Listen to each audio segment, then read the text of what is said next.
Yeah. I hate to interrupt on you, Nancy. I got to bring on Dr. Pat here.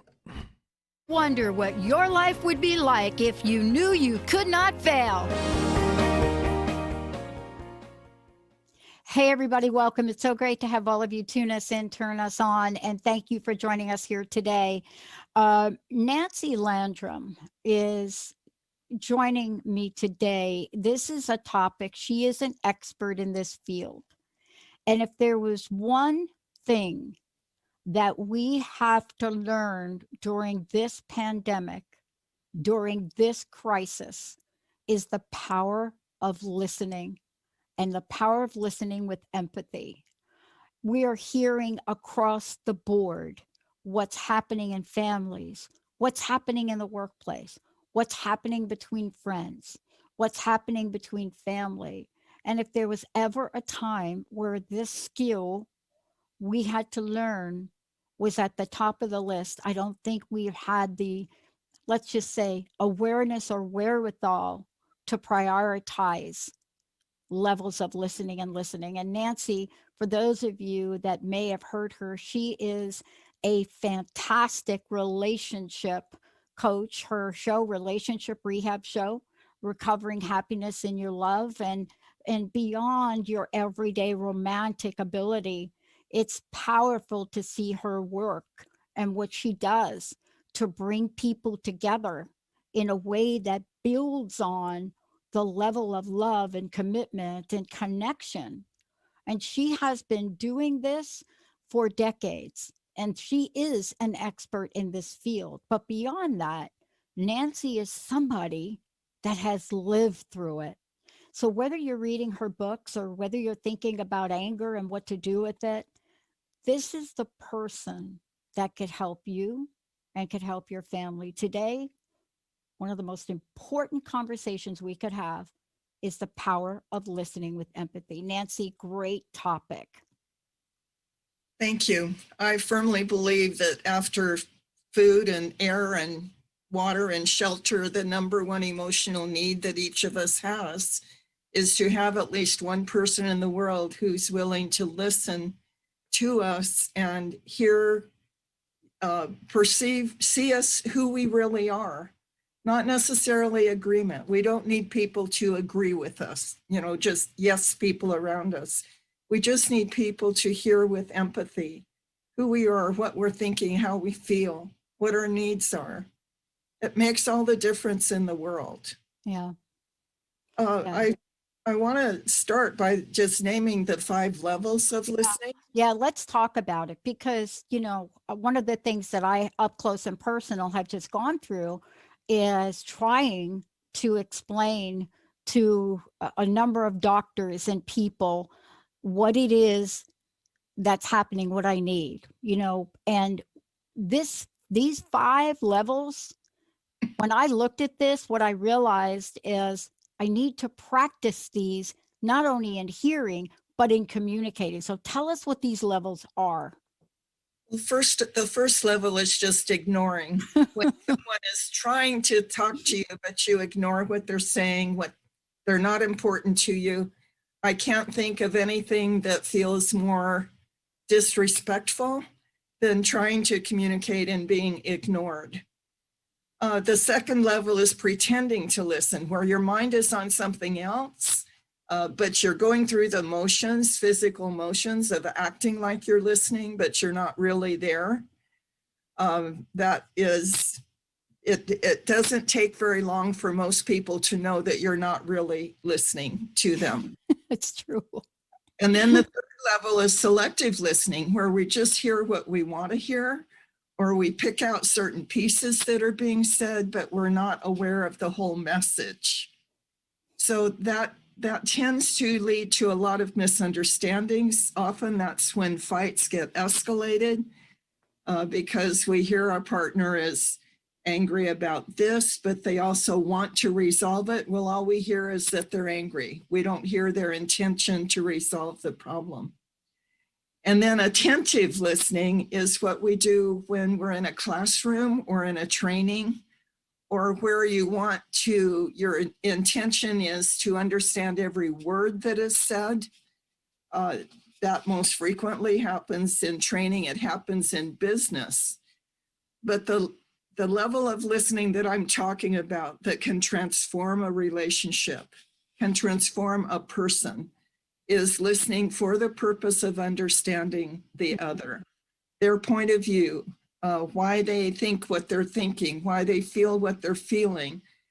And it doesn't mean that I need to agree with them, but it's a level of listening that requires me to be fully present with that person on all levels. So I'm not just picking up the words they're saying, but I'm noticing their body language, their facial expression, their tone of voice. I'm understanding the feelings going on behind the words that are being said. Just recently, I happened to be coaching a couple. I was teaching them this skill, and the partner was repeating back the words that his wife was saying, but he was missing. I'm going to reverse that. The wife was listening to the words that he was saying, but she wasn't picking up on the nonverbal clues. And as soon as I said, well, the thing they were talking about, or that he was talking about, is how it affects him when they fight, how he feels when they're fighting. Yeah. And she was repeating the words, but she had missed the nonverbal clues. And I said to her, when you look at the nonverbal clues, what do you see on his face? Okay. What are you picking up in his tone of voice? And she looked at him for a minute and she wasn't quite getting it. And I said, what I'm hearing is that fighting is desperately painful to him. And he really wants to learn how to stop that pattern between the two of you. And she was immediately in tears. You know, as soon as she recognized that, her heart had softened toward him. And, you know, she saw the deep pain that he was in whenever they fought, and how desperately he wanted to change that pattern. You know, I've gone through these 5 levels, and I wonder what the relationship is to each of them. And let's go over them for a minute, because, you know, if you're in any one but number 5, you have the ability to move to 5. Yes, right? absolutely. Right. But this is really interesting about relationships, because let's say that I have no understanding of this, but you do, right? And you could pick up on, let's say, ignoring. Now, ignoring, let's talk about the range of this. Ignoring could be somebody's multitasking, you know, or they basically leave the room. Yes. I mean, how often does that happen? Yes. And this is my question to you, because most of the time, I think, just like in your example, we don't know the impact. And can you talk about what the impact is and how we get to the place of understanding that even if we listen, it's okay not to agree? Well, let's use a few more examples. Yeah, let's. What does it take to listen with this level of empathy? It takes an adult, not a child. The child in me wants the focus of attention to be on me. The immature part of me only wants my own way, wants what I want from this relationship. And as long as I'm in that state inside of myself, I'm not capable of listening for the purpose of understanding. I have to set aside my own agenda, including my compulsion to correct the other or to give advice. I have to set aside that. I must listen with the intention to understand where the other person's coming from, their experience, their feelings, their point of view, their needs, and listening to that without getting defensive, you know, without trying to move them to agree with me. It also requires that I refuse to allow my codependent self to take on the burdens of the other.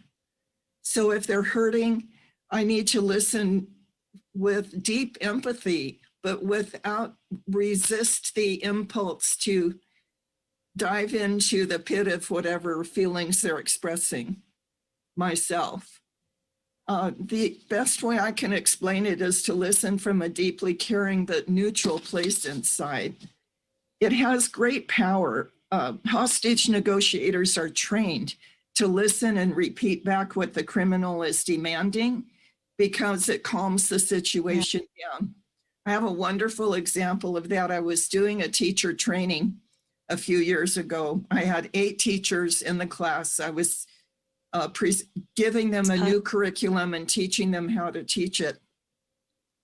And somewhere in the afternoon, one of the participants just went off on me, said I wasn't doing a good job, that I was acting very arrogantly toward them. You know, she went on for about, I don't know, 3 or 4 minutes. And it was interesting to me because this level of listening to help someone calm down had been such a pattern or a skill that had been reinforced in me over time. And I just went to this quiet place inside and began repeating back to her what she was saying. So you believe I'm acting arrogantly towards you? Yes. And she'd go on. And you think I haven't done a very good job of training you today? Yes. And she went on. Well, finally, she ran out of things to say. And I just said, I deeply apologize if I've failed you in some way today. I did the best I could to prepare, but I may have fallen short of the mark. And I promise I'll take your feedback into consideration in the future. And we went on for the rest of the training. And when we were packing up to leave, she apologized to me. Mm. And on the way home, I was really proud of myself because I didn't go into this deep pit of, oh no, I did a terrible job. I just was kind of checked out in my own mind. Did anything she have to say, was it valid? Do I need to pay attention to that feedback? Or was she just having a bad day and we missed connections or whatever? And then it occurred to me that I'd been teaching this skill to these couples that were going to teach the curriculum. And I thought, what a perfect opportunity for them to learn how it works by watching this happen in a public, classroom. So repeating back in a caring, respectful way will calm down someone that's upset. One of my clients, his name is Chris, he had about a 9 or a 10-year-old son that would get very easily frustrated. They were working on homework and the boy got very frustrated and started crying and was complaining. And then Chris got frustrated with him and was yelling at him. And Chris remembered what I told him about using this skill to calm down someone that's upset. So he switched. You mentioned a minute ago that anyone on any of those levels switch. Yep. Well, he switched and began to listen with caring, repeating back what his son was saying, complaining about, I'm sorry, get rid of the dog here. Yeah. And Chris began to calm down. I'm going to put the dog out. Well, let's take a short break, everybody, because I love it when our animal friends jump in and want to say something about something so important. Let's take a short break, Benny. And when we come back, what we're going to talk about, first of all, is going to make sure if you want this exercise that we show you how to do it. When we come back, we're going to talk about what does it look like when you think you are connecting by giving a person an example of what's going on in your life. Is that connecting? Is that listening? What is that? Let's take a short break, everybody. We'll be right back. All clear.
Ready to come back?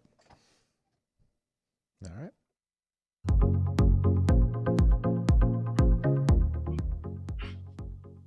Hey, everybody, welcome back. And look at, if you want some help on this is the Power of Listening with Empathy with Nancy Landrum joining me here today. Nancy, what is the best way for people to work with you, find out more? And also, how do they get copies of the exercise we're talking about today? Go to my website, nancylandrum.com, and there's a free download on the homepage that's called Communication. Does it connect or distance? And there's a list of common methods of communicating that create distance predictably. And then there's instructions for how to listen for the purpose of understanding. Awesome. Thank you for that. And people can work with you directly, just like the couple you mentioned. Yes. Yep. This is such an important topic that we don't even know that we're not doing this. So I want to ask you a question around this, and I know you've got an example of it. The question I want to ask you, and let me give you this scenario. We think we're listening and empathizing when you are talking to me about a life event and you're expressing this at a heartfelt way. And what we do is then jump in and say, you know, Nancy, I just went through that myself. I know how you feel. I just went through that. That happened to me, and this happened to me, and this happened to me. And we think, look at the great job I did. Well, that's a very common response. And what it does is it takes the focus of attention off of you and onto me and makes it about me, not about you. A very funny, now it's funny. When my first husband died at the memorial service, a woman I didn't even know came up to me and said, I know how you feel. I just lost my cat. Can you believe it? I was so stunned. My mouth just fell open. That was so stunning. But another friend, when I was talking to her about grief, in fact, then she began to talk about what she went through when her husband died. And she was a good enough friend that I said, you know, you stopped listening and began talking. And people, in explaining what those who are in grief, experiencing grief, what they need, they mostly need to talk and be listened to with empathy. They don't need your examples. You know, they don't need you to say, well, this happened to me, so I understand how you feel. One of the best examples of empathy I've ever experienced was, again, shortly, just a few days after my first husband died. And my sister was staying with me. And we sat down to have lunch. And as was our habit in those days, we bowed our heads to say grace. And I could not pray. I just began crying. And when I finally looked, I mean, I had my head bowed with tears falling on my food. And when I looked up, my sister was just sitting there crying with me. And it, you know, it still touches me to remember how deep the comfort was that she was grieving with me, that she wasn't trying to talk me out of my grief or, you know, tell me it was going to be okay. It looked like the whole world had ended at that particular moment. Yeah. I want to go back to Chris and his. Yeah, please, because we have to learn. There's a part of this, even in my example and your example, there's a part of this that expresses ego in the forefront, and ego in the forefront doesn't allow, right? And that example I gave was ego in the forefront. And it doesn't mean we're attempting to do harm. I just don't think we know any better. But let's go back to your example. Well, Chris, when he was upset with his son because his son was upset, he remembered what I'd said about using that listening skill to calm someone down. And so he shifted and began to just repeat back to his son. So you're upset because, or you're having trouble with this homework assignment. it's frustrating you? And his son would say yes, and then talk some more.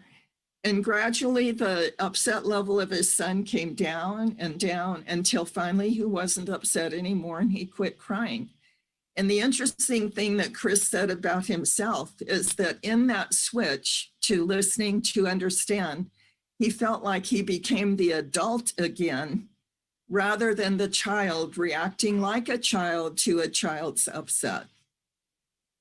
I have another client currently whose son is 12, I believe, and he complains about everything. He's unhappy about everything. And he did an exercise that I frequently give parents for children, although it works just as good with adults. And it's called taking out the trash. And he just started asking his son, okay, what are you mad about? What else are you mad about? What are you sad about? What else are you sad about? What do you wish would change? What are you afraid of? And then finally they end up with, what are you glad about? And he said the first time he did this exercise with his son, his boy just kind of was perfunctory in his answers.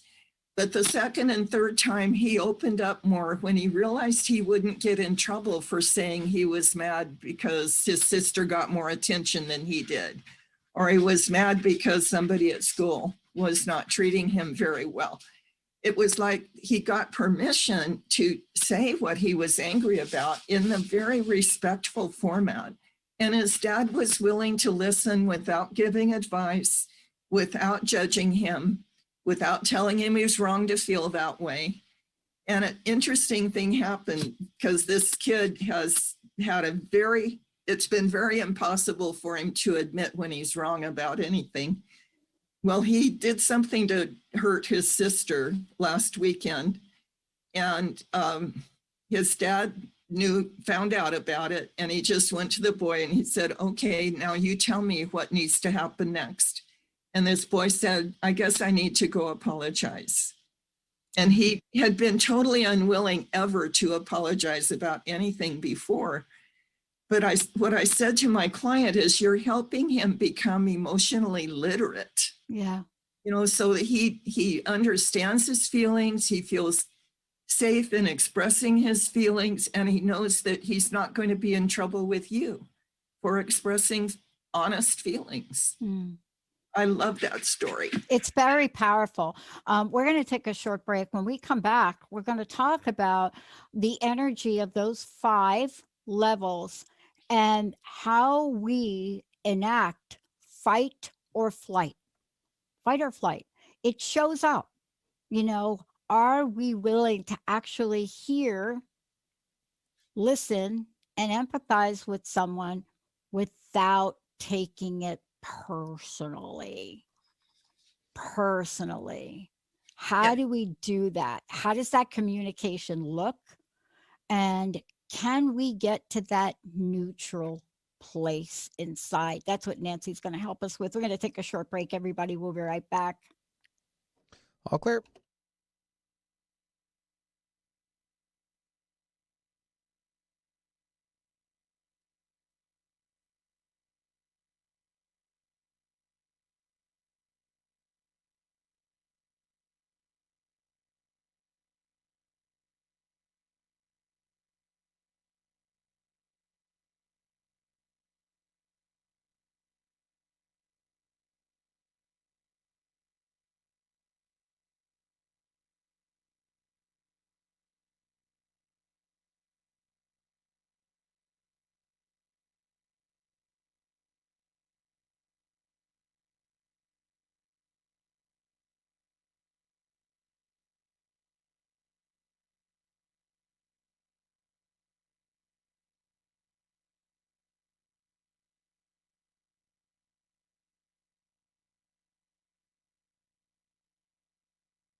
Ready to come back?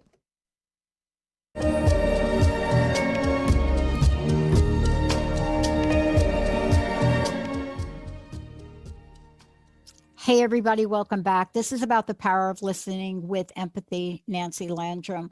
For those of you out there, if you want some help on this, first of all, you could work with Nancy and go to her website, nancylandrum.com. But also, if you want to call into the show today or post a comment on Facebook, please go ahead. If you'd like some help in this area, if you find yourself in a situation where you don't know how to express yourself, or you're just frustrated about somebody not listening, or you're dealing with the same issues over and over and over again, you can give us a call right now live on the show and get some help. 1-800-930-2819, 1-800-930-2819.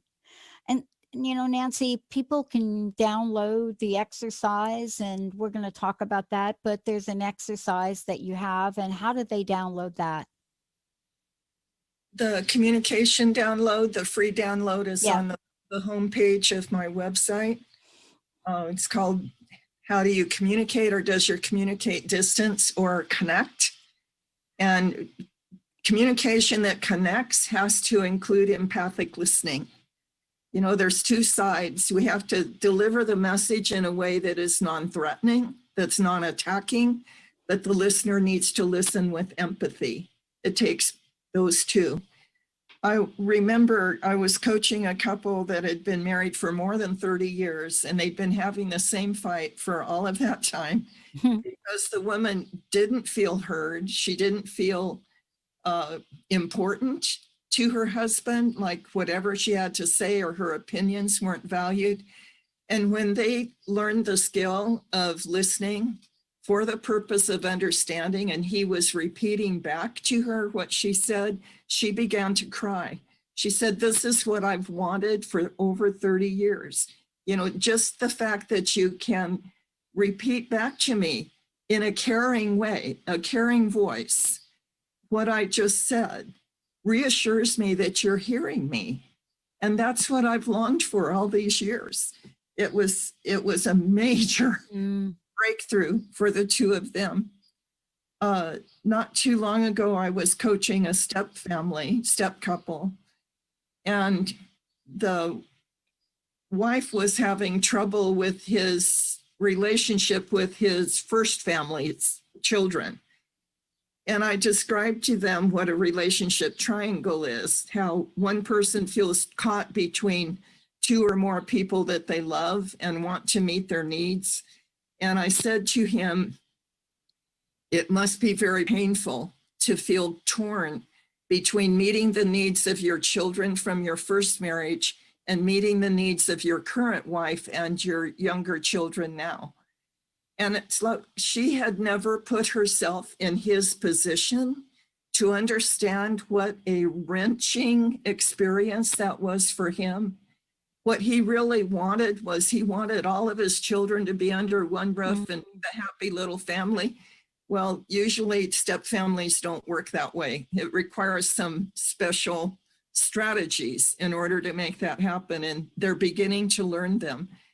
But she had, by listening to me express empathy to him, she was able to, more than she had in the past, put herself in his shoes and understand the pressure he was feeling.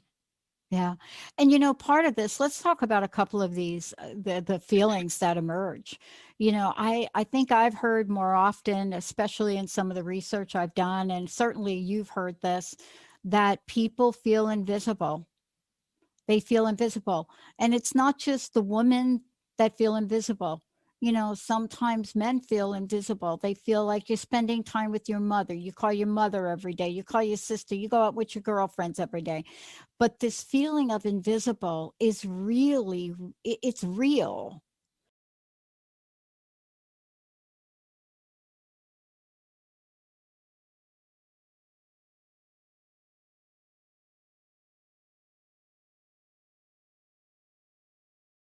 So I tell couples they need to have 2 dates every week. One date is for fun, to remember why they love each other and to have a good time together. But the other date is to have a real conversation where they each have a chance to speak and both of them are practicing listening to understand. This gentleman who was married to the woman for 30 years, he did not know how to give her what she needed. He loved her. He wanted to give her what she needed. She didn't know really how to express what she needed, and he didn't know how to give it to her. When she would bring up a problem, he thought it was his job to fix it. And Jim taught me that that's frequently what a man thinks when their woman brings up some problem, then he should just dive in and fix it. And I finally began to tell Jim, I don't need you to fix everything. I need you to hear me. And when he found out his assignment was just to listen with empathy and care about what I was going through or what I needed, then it took a lot of pressure off of him. He didn't have to fix everything I brought up that I needed to talk about.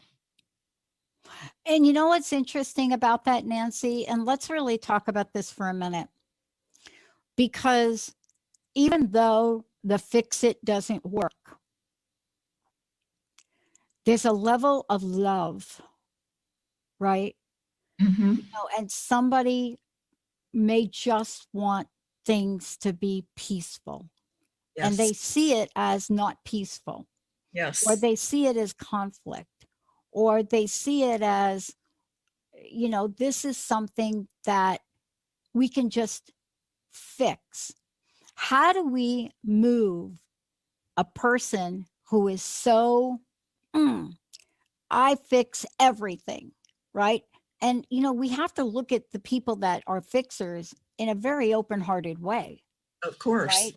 Because most of the time they're not fixing, you know, because they got nothing better to do. They're trying to help a loved one get out of pain.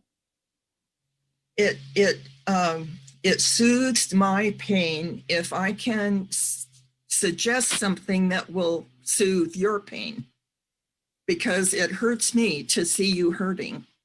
So I want to fix it, and I fix it mostly by giving advice which hasn't been asked for. When you give advice that hasn't been requested, you're basically saying, I'm smarter than you. I can figure this out. It's not your job to figure it out, or you haven't been able to. Giving advice that hasn't been requested is one of the most disrespectful communication things you can do. If you've got advice that you think would be valuable, you ask for permission first. But most upsets can be resolved by simply listening with a caring attitude. I care about what you're feeling. You're hurting. You're feeling frustrated. I'm sorry that that's going on for you. Is there anything I can do that would help? In fact, after my son died, about a year later, a couple of friends asked to come over. And when they came in, they said, just tell us about Steve. And I thought, you're the only person in my world that has given me a chance to just talk about Steve. You know, what was he like as a child? What was it like being his mom? What are you going through now? And all they wanted to do was just let me talk, and they were willing to listen. It still is one of my favorite memories as far as someone who understood how valuable it was to just give a grieving person a chance to talk. We do not appreciate the value of that. Yes. And how can we express today what that feels like? You know, when you said you are the first folks, right? I think sometimes, Nancy, we don't know what to do when we see tragedy in another's life. You know, we don't know what to say. But how beautiful was that? And what did that feel like for you? It felt so comforting to me. It was, I mean, Steve was my son. I loved him. There were so many wonderful memories with him, and there was so much pain over losing him. And to have these good friends just be willing to sit there and listen and ask caring questions, not probing questions, just caring questions, meant so much. They weren't trying to fix it. They weren't trying to make my pain go away. And it would have been, I would have shut it down somehow if that had been their motive. Mm. I want to be sure to cover, I thought of this after I wrote the outline for this Sure. session. My younger son, I'm going to call him Paul Okay. for his sake. Yep. While my marriage was falling apart and my older son was becoming a drug addict, Paul just kind of put his head down and got himself through high school and got himself a job and enrolled in college, and then, went on to build his adult life. But when he hit his 20s, all of a sudden, all of the ways that he had been ignored while I was trying to take care of my marriage and trying to take care of my older son erupted in enormous amount of resentment and anger, because basically I ignored him. He took care of himself. He wasn't the problem child. And he was so angry that he made it very obvious. He did not want to be around me. And refused to speak to me for several years. And the first time we got together, he agreed to meet with me and tried to talk about this. I made the classic mistake. He was telling me what was causing so much hurt in him, and I responded by explaining what was going on with me during those years. I wanted him to understand where I had been during those years when he had been neglected. And he got up and left. Yep. And it took about another year before I understood my mistake. And I realized I wanted him to be the adult listening to me rather than me being the adult, the parent listening to his pain. And about over the next 5 years, every once in a while, we would have a phone conversation and he would recall this memory or that memory. And I had to listen with empathy, understanding where he was at that time, how those circumstances felt to him. He didn't need to hear my excuses.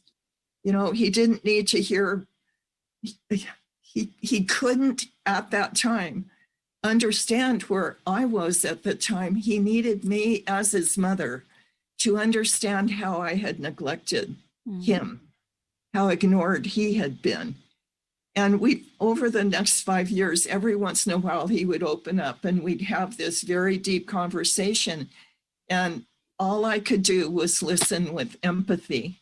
And he had some of his facts wrong, and it wasn't the right time to correct him. Mm-hmm.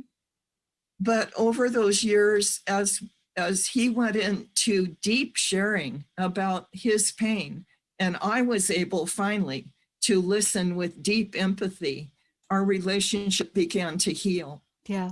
Until now, we have a wonderful relationship and have had for the last several years. That's why you're a great coach in this arena, Nancy. That's why you're a great coach, because one of my mentors who passed away very abruptly, she said to me, Pat, you cannot take a person to a place you haven't gone.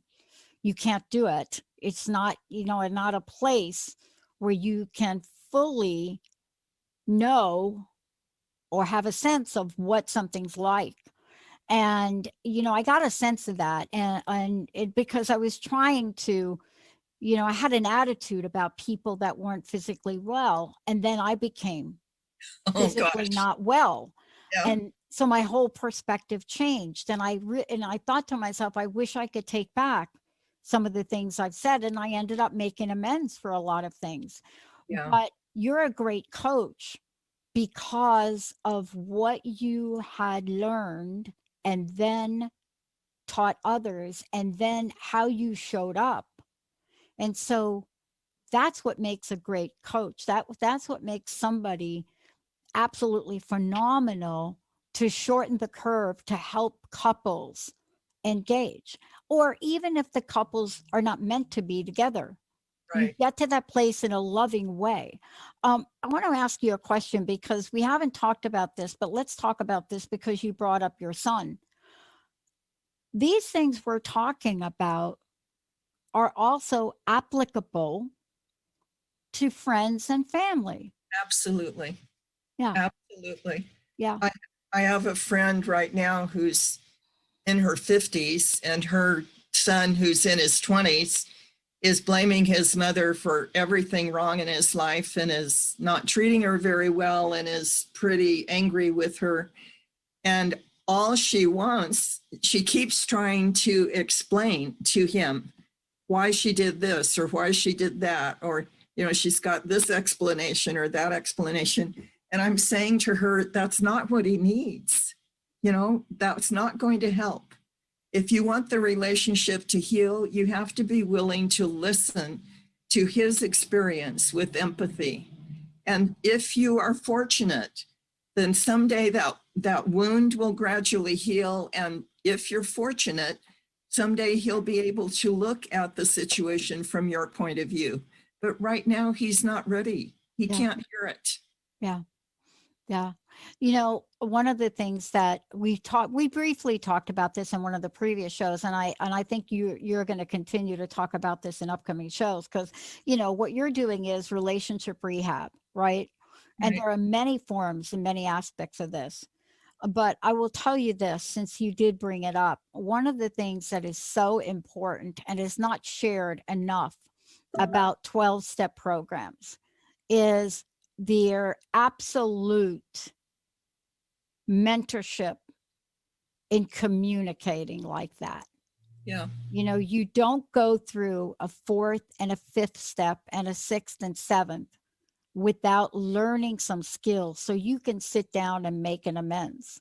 Right. And that is the process of listening to what the other person's experience is like without justifying. And it is an excruciating process, but the program doesn't talk about it because they have this anonymity. But I will tell you this, there's a skill that each of us can learn.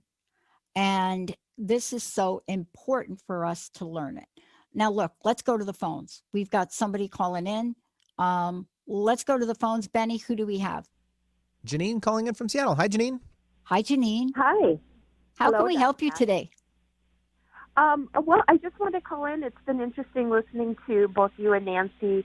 One thing that I really resonated with me and something that I've been thinking a lot about especially over this last year, is something you brought up where someone will be talking to me and I will interject with my experience on that same topic. It makes me think of something and then I start going, and I'm trying to catch myself more and not doing that and being present with that person.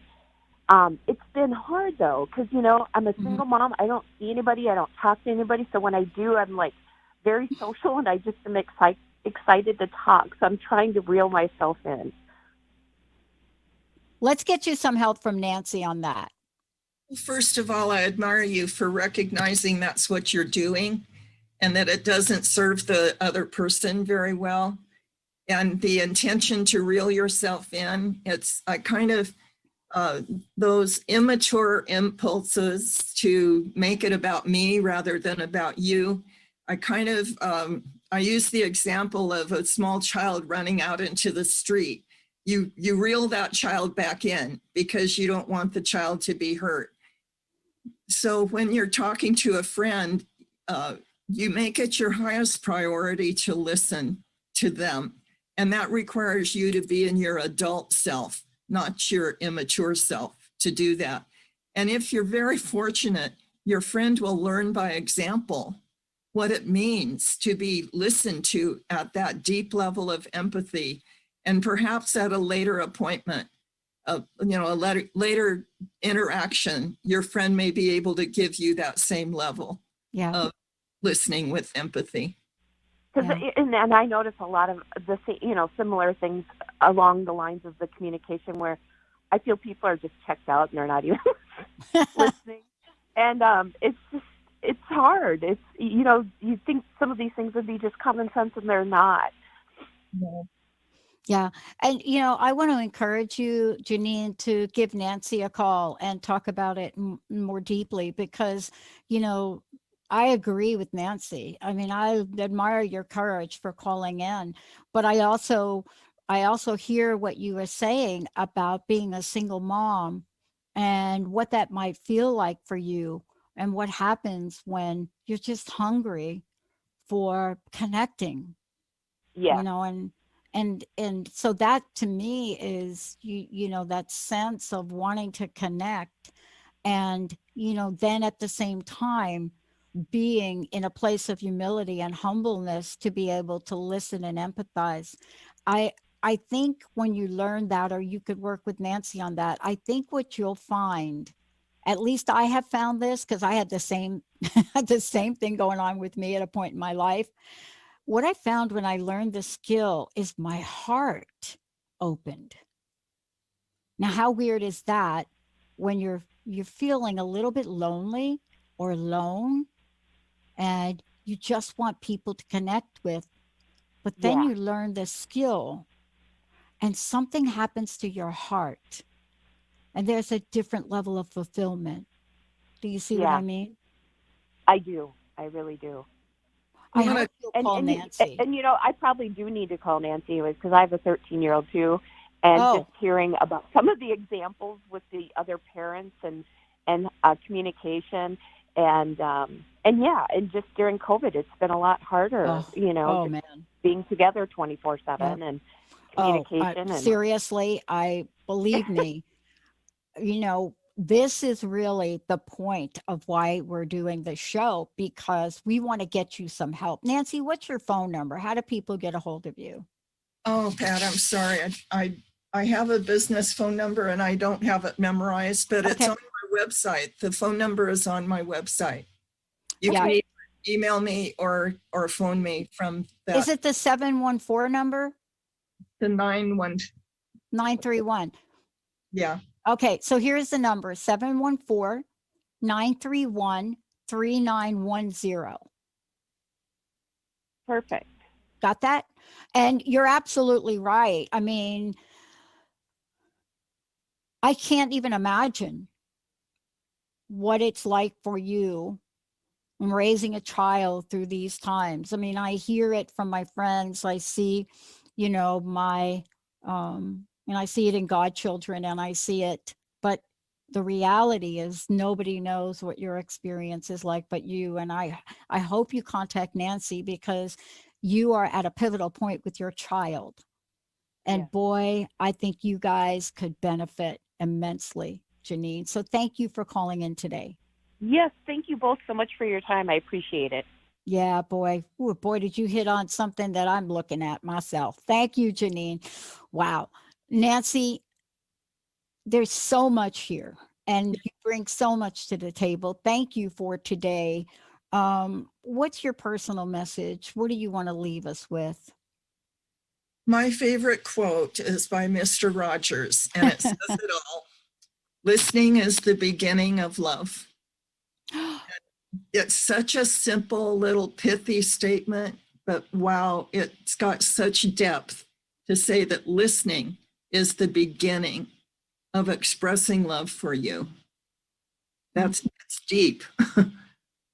Yeah. I love that. Thank you. And people can go to your site, Nancy Landrum, LANDRUM.com. Yes. And there's ways to download things and information. And again, if you want to work with Nancy or somebody else that could benefit from Nancy, 714-931-3910. Nancy, thank you for a fabulous show today. My privilege. I'm so grateful to have the opportunity to talk about this one particular skill because it is so incredibly powerful. And I'll tell you, I think Janine nailed it.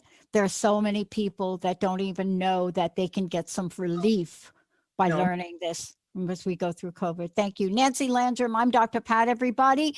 And I just want to say to all of you, reach out, get some help. Believe me, your life will change.